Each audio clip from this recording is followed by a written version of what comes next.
say. It could cause pressure.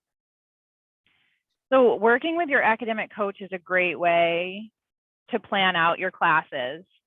They can help you register for classes, of course, but in planning out when you're going to complete that class is something that we can also help you with if you need it. Yeah. Working backwards. Yeah. So working backwards, if you have that end goal of when you'd like to graduate, you can kind of map out how many classes you need to complete in order to get there. If you're not really sure about that, a great goal is to complete at least one class per month. And that is that would be a goal that we would have for everyone if you were able to. So some of the classes can be 3-unit classes. Some of the classes are 1.5-unit classes. And if you're not really sure about your end goal when you want to graduate, that's okay. If you can just at least complete one class per month, that would be the bare minimum that would help you graduate in this definition of what is on time for a 4-year or a 2-year degree. Completing one class per month, if you don't have any transfer credits at all, will help you graduate in about 5 years. And that's a reasonable amount of time for a bachelor's degree. A bachelor's degree traditionally takes anywhere between 4 to 6 years if you are really continuously working hard. So doing it in 5 years, especially for our group of students who are adults, you have a lot on your plate regarding full-time job responsibilities, families. Some of you with families not only have kids, but you're also taking care of your parents as well, or how you have community responsibilities. You're out there volunteering, for extracurricular stuff. Say that again, Terry. Extracurriculars. Generally, if you've got kids, you've got extracurriculars as well that you have to manage on top of it all. Loads of fun. Yes, it is so true. Oh, Allie, I know. Biggest pace challenge for Allie is the milestones can be small, medium, large, or extra large. But you can't see past the section to see if the next 2 milestones are both small, then the next 2 are extra large. Oh, good, Allie, you're a project manager, so maybe you can give us some tips and tricks here too. And so I started classes about a couple of weeks ago. And because I didn't understand the pacing with all of this, I had started working on just the English class that I'm currently taking. And it wasn't until the following Sunday that I went, oh, crap. I have to work on my other classes too, at least up to a quiz point or a milestone. And so what I've been doing from that point on is on the days that I have to work, I will take a look at the menu and go from like quiz or milestone to next quiz or milestone. And whatever seems to have the fewest requirements or fewest slides in between, I'll do those on the days that I work. And then things like my psychology or my literature class, which generally have more slides in between quizzes or milestones, those I'll do on my days off. And I just rotate it through. That is a really good strategy. There's one thing that you said in the beginning that I want to make sure we get clarified for you and for everyone. So you mentioned that you were about a week in and you're working on your written communication class, and you realized you had to go in and work on the other classes too. That was what I understood, because I was under the understanding that you have to make progress in each of your classes at least once within a 7-day period. You have to get to at least a quiz or milestone to show attendance in that class, or you could be dropped. And I'm so glad that you brought this up, Terry, because that is actually a misconception that a lot of students don't know. They think that they have to make progress in every single class, and you actually don't, as long as you take attendance in one class every 7 days. Okay. And you can attack the classes any way you would like. So if you prefer to take more than one class at a time, you can. However, a lot of students do find success in kind of compartmentalizing the material and working on one class at a time, maybe having a secondary class that they're moving forward in as well, in times where they're hitting, you know, some momentum shift, like they have a question into the faculty, they're waiting to meet with the faculty, they have a milestone or a paper, a final paper in with the writing center, and they're waiting for feedback on that. And so you can go into a second class and move forward if that's helpful for you, but Yeah, it's that not it is. required. Yeah. Yeah. So I'm like juggling 4 notebooks trying to take notes for all these classes. yeah. And it's getting to be slightly overwhelming, and my 3.5-year-old is starting to get very demanding of my attention. Yeah, and that can end up too with you stuck with all of those papers to write at the end too, the final papers, Right. which can lead to a little bit of overwhelm at that point too. Well, So I've already printed out all of the final assessment requirements, the pages that say this is what we want from you for your final assessment. I've already printed all of those out, looked at them, and I was sitting here going, wow, there's a lot here. So yeah. yeah, if I can minimize the amount of brain fry at that point, that would be fantastic. Yes. Good. Well, I hope that cleared it up for you and for anyone else Yeah. in the room as well. And just back to this point about the fundamentals of management, competency final assessment, what we'll do is we'll talk about the PACE chart first and this idea of ways to be successful moving forward. And for those of you who want to see the presentation from Dr. Eccles, we'll save that towards the end of the discussion and you can stay and watch that. And I'll email it to everyone. Everyone that's here today can get a follow-up email with that PowerPoint presentation attached to it too. So you'll... Can I say something right quick? Yeah. What's her name? Terry. I actually took, out of my 5 classes, I took 4 of my finals already. Those rubrics are actually more overwhelming than they really are. If you just pay attention to section 2 or 3, so they basically say the same thing 5 times, but they break it down. So the first, it'll tell you what is required.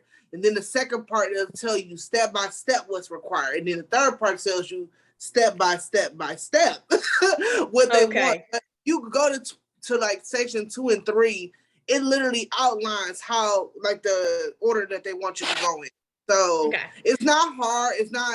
It's really not that hard. Like it's the extra clarification for people who have a little bit more hard time understanding what it is. It looks like a lot, but honestly, if you go by the outline, that if you answer every question that they're asking you, you're gonna pass. Trust me, like it's that easy. So I don't know what classes you have, but like right now, I'm actually doing fundamentals of management, the class. So the rubric was like, oh, wait a minute. And yeah, I don't think I'm gonna actually have to take that particular class because right now I'm working towards an information technologies bachelor's. So a lot of mine right now are psychology and then a writing class and the technologies course that I'm taking and one other that off the top of my head at the moment I can't remember. But yeah, there's a lot, and like 3 of those classes all tie into each other, and I think they're all actually monitored by the same teacher's assistant, faculty, tutorial faculty. That's where it is. Okay. Hey, Terry. Yep. Here's what I do. Well, if you can't finish finish your next quiz on time for the day, all you gotta do, you can always retake that quiz in order to gain attendance. Right. I've had to do that a couple of times where I didn't pass far enough into the quiz and had to go back and retake it in order to pass the quiz. But I got the attendance. It was just a pain in the butt. I usually just write down all the words in the lecture to see and write down what's important, and then see what else is needed, and then go to the quiz or milestone. Right. So James brings up a good point that I would like to point out for everyone in the room as well, because not everyone knows this. But your first 3 attempts at every quiz will count as attendance. So you shouldn't really use retakes to take your attendance, because you should only retake the quiz if you have to. If you need to retake the quiz, of course, it's going to take your attendance and you needed to retake it to pass it anyway. But sometimes when you're working on that final paper and you feel like you're getting these attendance notices and you're not going to be able to turn in your paper for another week or so, because those papers can take a long time, you can go back and retake a quiz as long as it's not after 3 attempts, and you can take a quick attendance, reset that attendance, and go back to working on your paper without feeling that anxiety of getting dropped or getting those attendance notices. And I see Dr. Shukla Belmonte is in the room. I'm not sure if you're in a position to say hello to everyone, Dr. Shukla Belmonte, but if you are, please feel free to unmute yourself and give us any tips and tricks on how to use the rubric or the final assessment instructions to our advantage here. And so before I kind of pull up this pace chart and show everyone what it is, how to use it, does anyone have any other tips or tricks that you all use to keep yourself on a certain pace to make sure that your 6-month session ends at 6 months?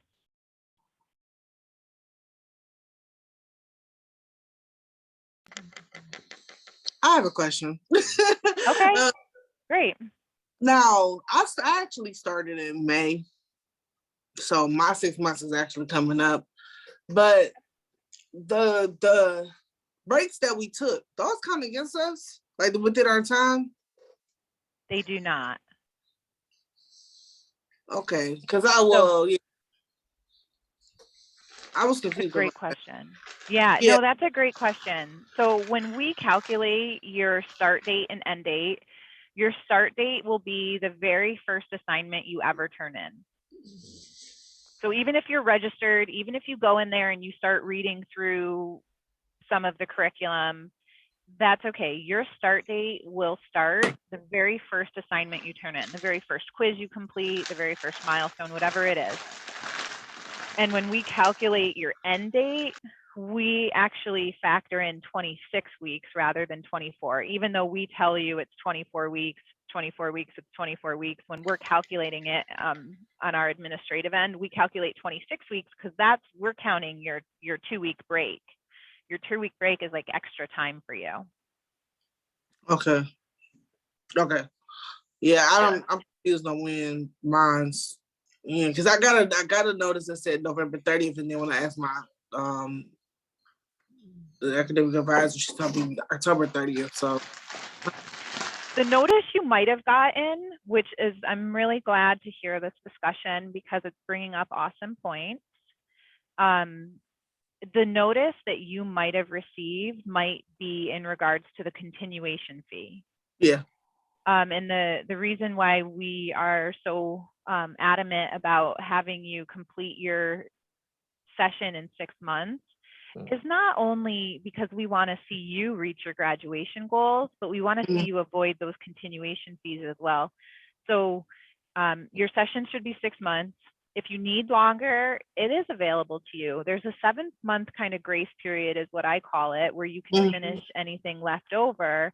And then at the beginning of month 8, which sounds like what you're falling into, Fallon, the 1 month later, at the beginning of session 8, you'll hit your continuation fee will hit. You can have this continuation fee waived if you earn units in the 30 days prior to that fee hitting your account. Okay. So, in your example, on November 30th, before that continuation fee is placed on your account, the system automatically looks back over the last 30 days. And if you have earned any units at all, completed any classes, the continuation fee is waived for that month. And then you can go into the next month. If you complete anything that month, it's going to be waived again. And then eventually you'll likely go into a new session sooner or later, and you won't have to worry about it at all. But that's, you know, the motivation behind the continuation fee is not to charge you. We definitely not the coaches too. We don't get. I actually want to finish in the 6 months. I actually was ahead, and then I fell behind because the systems I was using wasn't compatible. It was a whole bunch of stuff. So I was like, oh, but yeah. I got one more final that I just need to turn in. And I'm actually working on it now. I just have to cite it and turn it in. So that's good. That's good. It sounds like you might need a little extra time, and that's it. And so you won't even have to worry about that continuation fee, which is, you know, kind of with that 7. We like to stick to a 6-month time frame, but of course we're trying to do it all as adults. So a couple extra weeks here and there are needed. Okay, well, thank you. The good news is that Walmart is helping being paid for my school, so the continuation fees shouldn't be too much of a big deal. Even if I didn't complete the 6 months required, as long as I'm doing the best I can, it's not a big deal.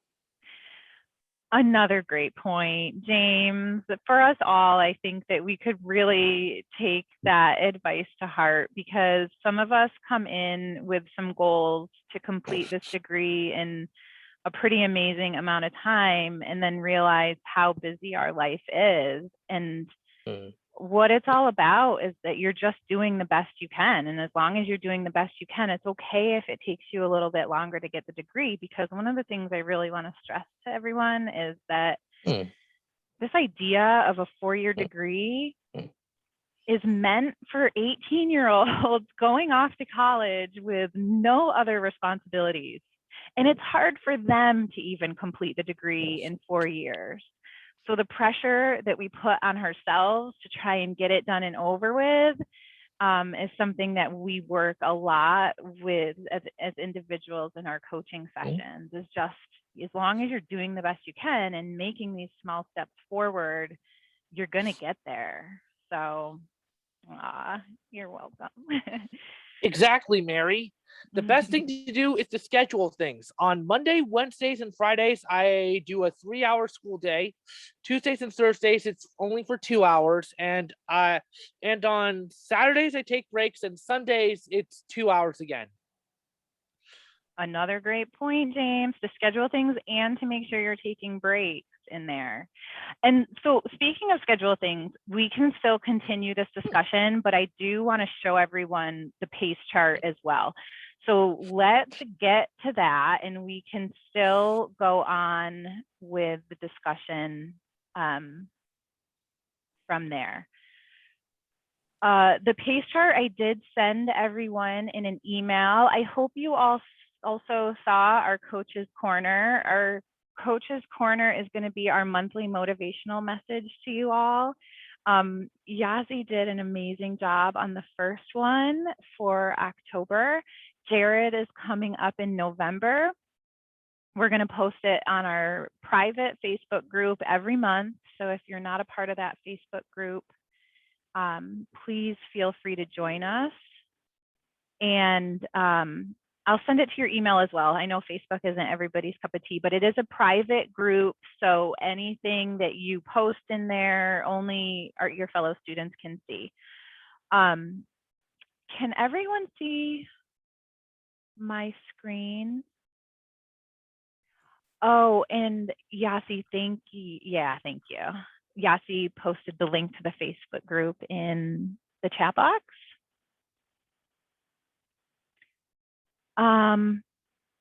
Normally when I share my screen, there's a big green square around it, and I don't see that. Can everybody see my internet here? Yes. Okay, thank you. So I have the MyPath student Facebook page saved as a favorite. I think that that's probably the smartest thing to do for everyone. Here you can there's a link to the Facebook group there. Yossi put it in the chat box. And then here is also the link to the PACE chart under resources. Student resources. MyPath PACE and progress chart. So if you click on that, it brings you to a Google Doc. You can download this document as a PDF, and that will give you a hard copy to write on, or you can download it as an Excel file, and that will give you an electronic copy to work on electronically. So it gives you a couple of different options.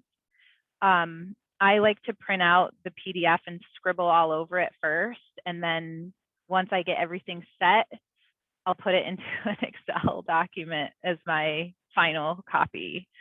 But either way will work, and you just print it out, export into a PDF, download it onto your computer, and then print it out. Or the other option is Excel. And so this, oops, that's not supposed to pop up at all.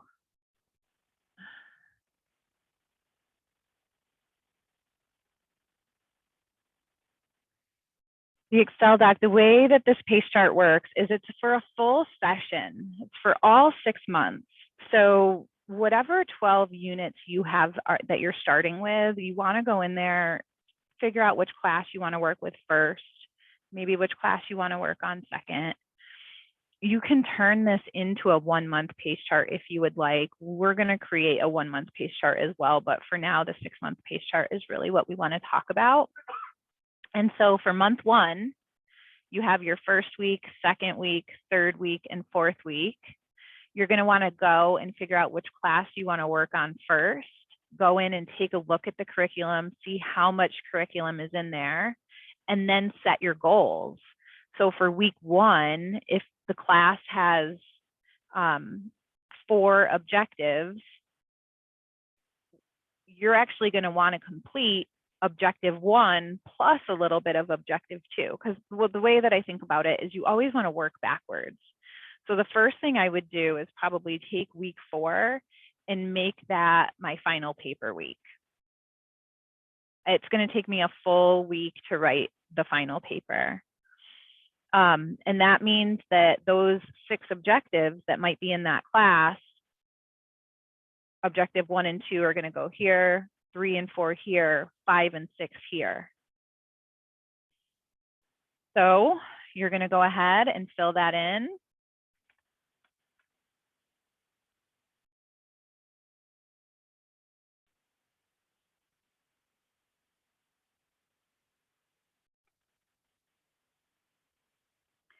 Now, for me, I know that there's no way for me to do work on Tuesdays.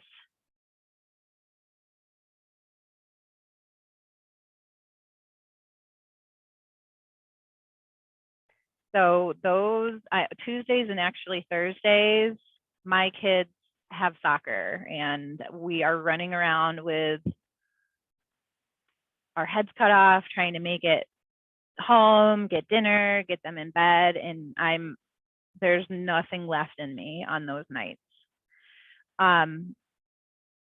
Friday night for me is actually a good night, mainly because I don't have a social life.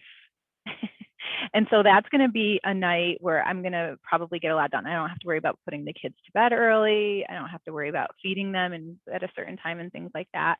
And I like to say that I'm a weekend warrior as well. So my days to do work are actually going to be Friday, Saturday, and Sunday.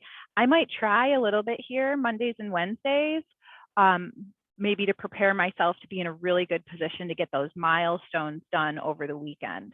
So that's kind of how I would fill out this pace chart. My Monday assignment might be to give overview the class and set up the month.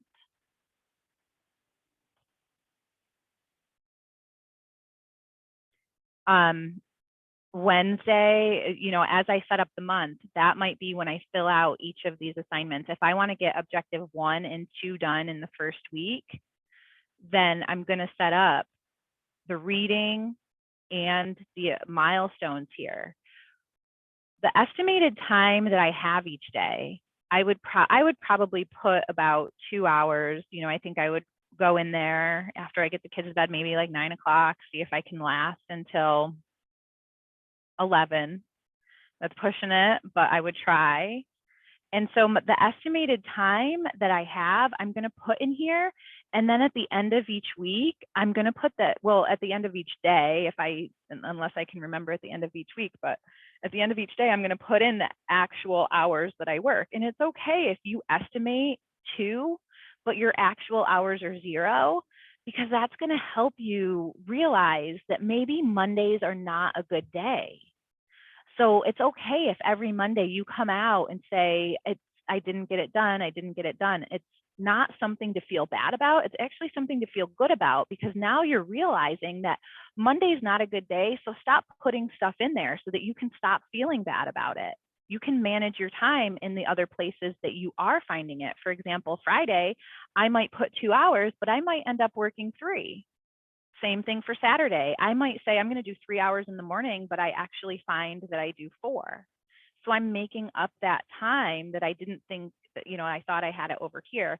And it's going to help you start to really plan out the first, month or so. You're going to get a feel for where your time is, and how much you're actually getting done. And that's where this pace chart can really start to benefit you and really give you a good map for the month 2 through 6, and then for year 2 through 4. So you want to find out at the very end how many hours you actually worked for the week.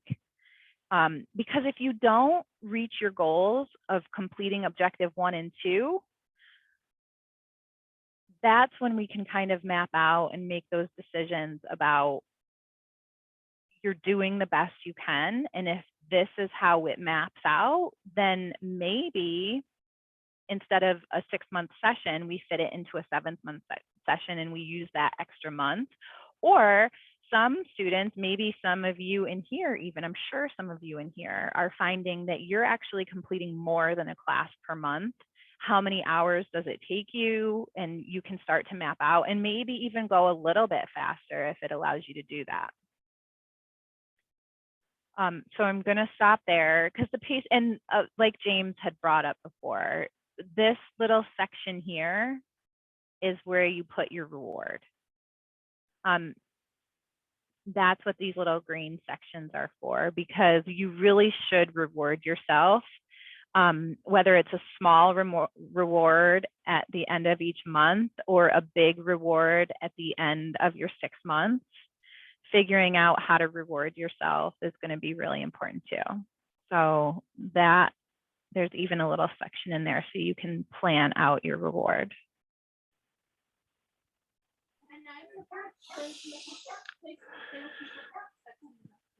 So I'll leave this pace chart up in case anybody has any questions about it.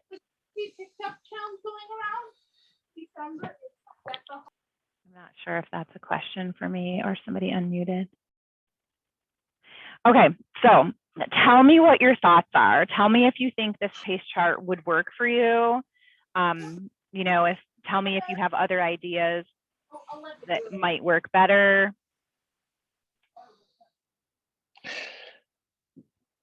That's an interesting concept. I usually like to work at my own pace because I usually don't want to, burn out or get pressure.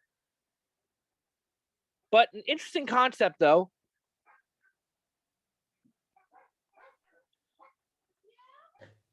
Absolutely. I believe it holds you can hold yourself accountable as you're doing the work.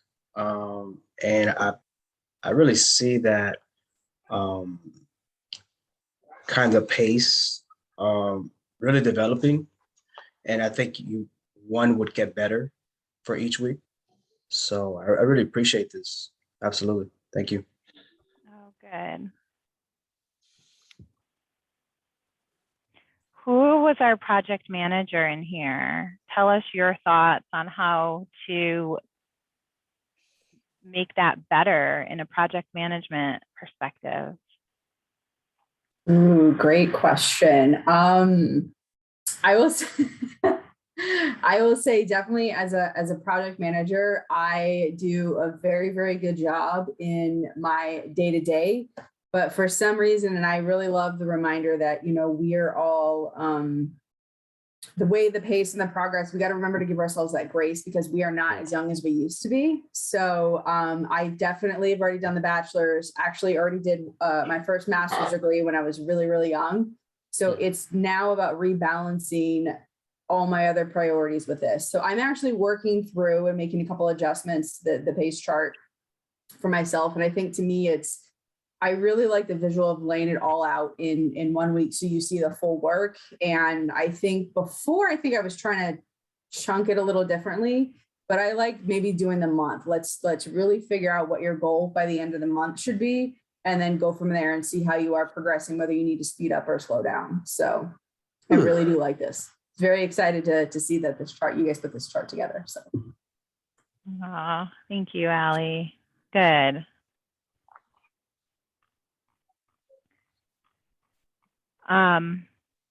Okay, well, we have a challenge for you.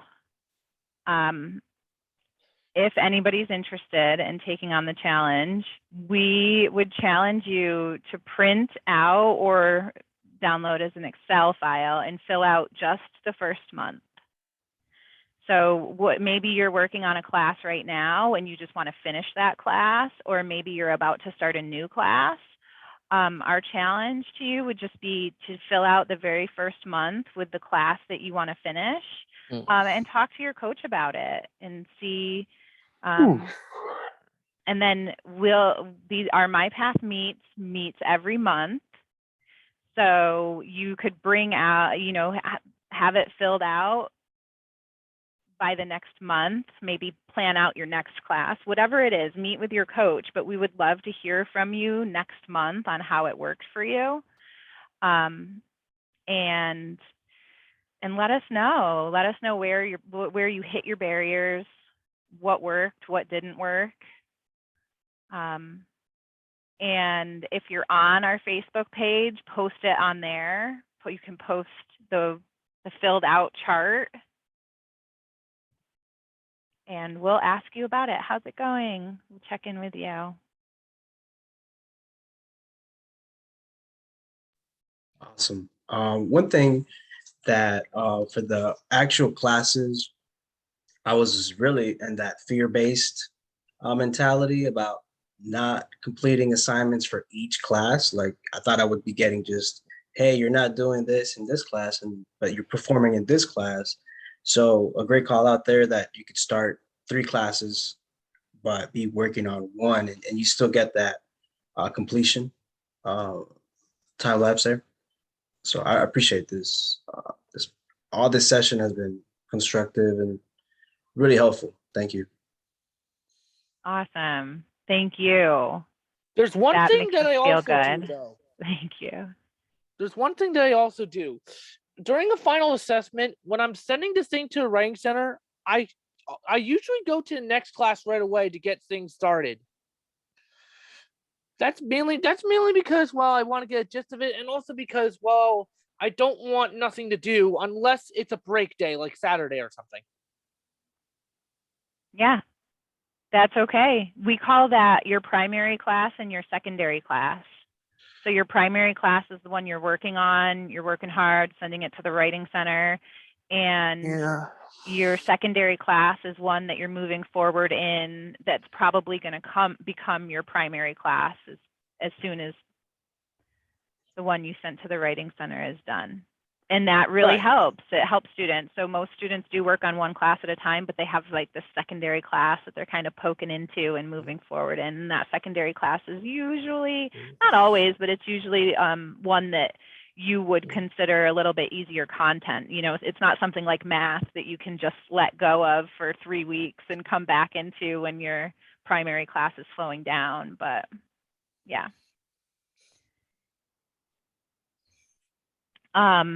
Peter would like to know if does anyone else have any issues being able to open documents within the course, especially ones found in JSTOR, which is the library, right, Peter? Yeah, I spoke to the librarians. There are some workarounds, but it seems more of a headache.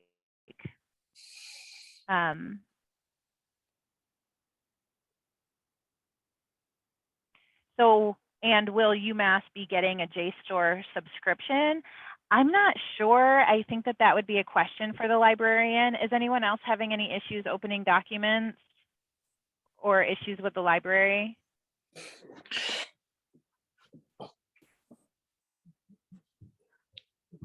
No, okay. I Not don't really as of have any yet, but I issues haven't with had a need JSTOR. for it. Terry, was that you? Can you say that again? Yeah, not Sorry. as of yet, but I haven't really had a need for it. I haven't gotten to a point where I need to check anything out. I do have an article I want to look at and read for an English paper I'm supposed to be doing a bibliography for. Okay. But I'll let my academic coach know if I'm having issues. Okay. That and the CII team. Excellent. Also, the librarians are here to help you as well. They do one-on-one appointments with you where they'll walk you through the library. The library can seem like it's pretty straightforward, but I can tell you that making an individual appointment with the library can actually enlighten you on some of these extra, some of the extra abilities that you would have through the library, like different ways to search. And I thought that I was having a fine time using the library, searching through, but there was one topic that I didn't really think I was finding enough on. And so I made an individual appointment with the librarian, and it just opened up a whole different ability, a whole different set of skills on how to use the library.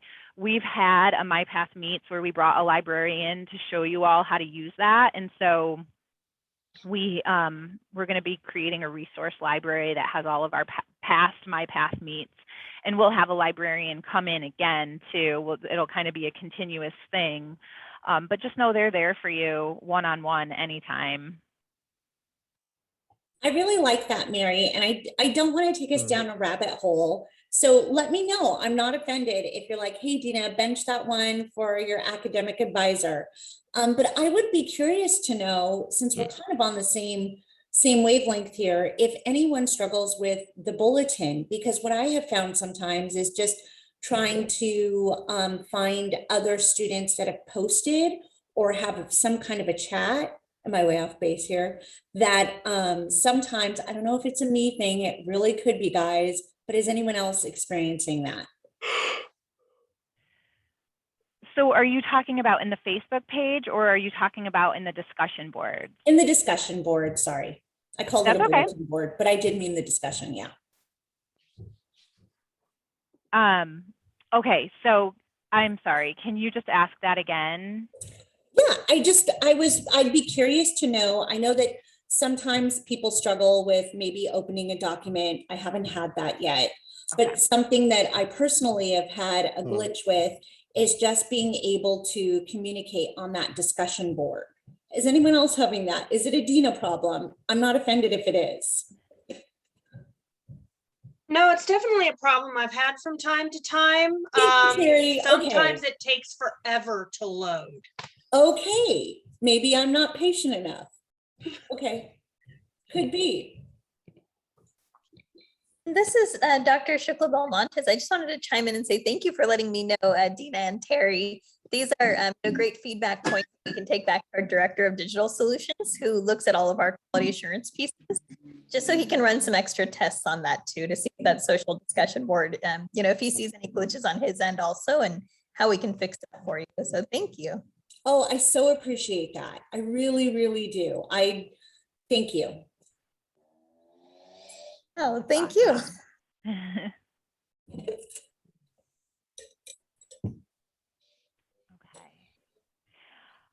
Okay, so we are running out of time. I know I promised this Fundamentals of Management rubric presentation. It's actually about a half an hour long. So I think the best thing would be to send it to you all via email, and you can review it on your own time. We'll also post it on our Facebook page there.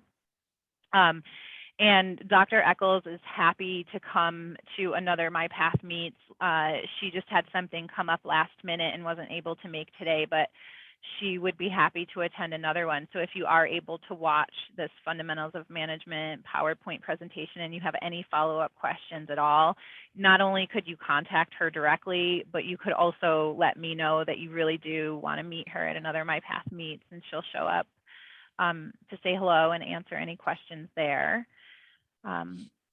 So with that being said, though, are there any other questions or any other tips, tricks that you want to share, any barriers that you're hitting that you want to talk about?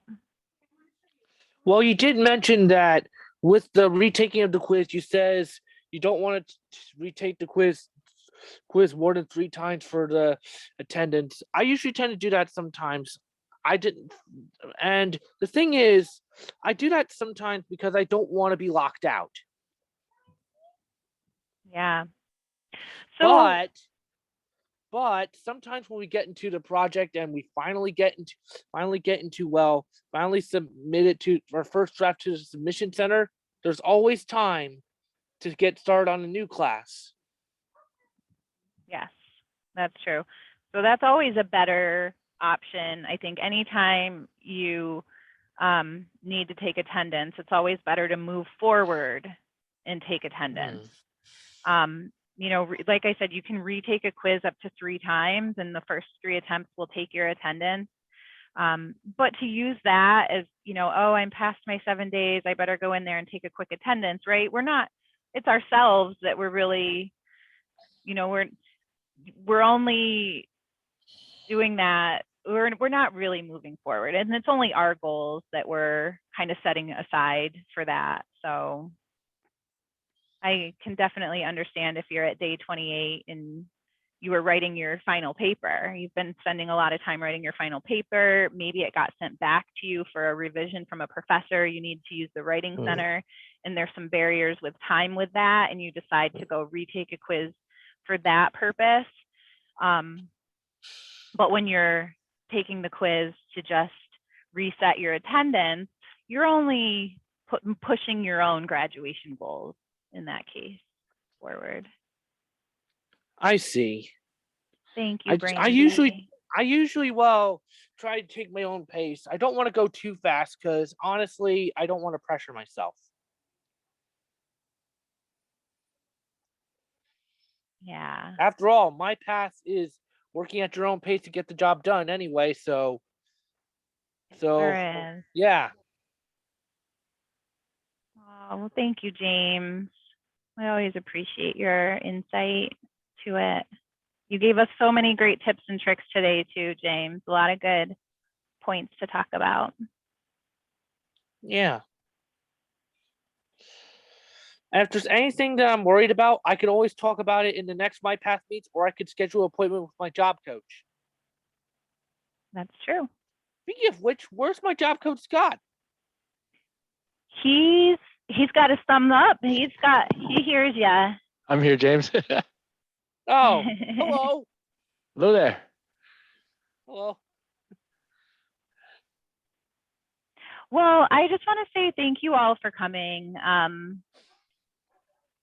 I think that this is an amazing program. It provides an awesome opportunity for adults to go to school on their own terms, which is what we need, right? We've got too much on our plate as it is, and to be bound by those class times and those due dates can create a lot of anxiety. It can create a lot of overwhelm. And so this is just an excellent program to allow us to put our school on our own terms. And so I know that sometimes it can be hard to find that motivation, and the fact that you're here today shows that you're on the right track. And if there's anything that we can do for you as coaches to help you overcome any barriers, that's what we're here for. So don't hesitate to reach out to us. Making regular appointments with us can really increase your success. Just talking about what barriers you're hitting and we can talk through it is really helpful. I know that our faculty feel the same way. Anytime you're inside of the curriculum and you're hitting barriers with the curriculum, whether it's understanding what the curriculum is trying to tell you, whether it's understanding instructions on how to write something, don't hesitate to reach out to the faculty in that case as well. And, you know, don't forget about our challenge to fill out that first month of the PACE chart, post it on the Facebook page, send it to your academic coach, and let's, you know, check in next month. We have our MyPath meets every month, the last Wednesday of every month. So our next one might be rescheduled to December 1st because it's the Wednesday before Thanksgiving. So All right. I just realized that we might be talking as coaches to rescheduling it to December 1st, but, and then in addition to all of that, just keep your eye out for our monthly coaches corner. Jared is right here. He's going to be in the next coaches corner, which is just going to be at the beginning of every month. We're going to send everyone a quick motivational message to get you to fill out your PACE chart and reach any goals that you set for yourself for the month. I love that. I totally need that. Whoever's listening, I need accountability partner. I do. Thank you.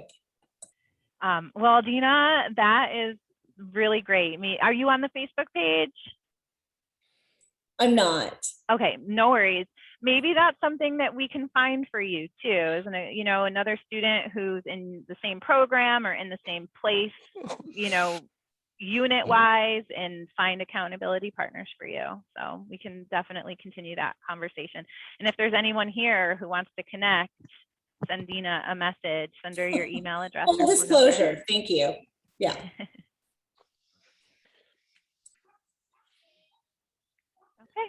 Thank you, everyone. Thank you too, Mary. Yes, Danielle. I got a private message from Danielle. Yes, I can.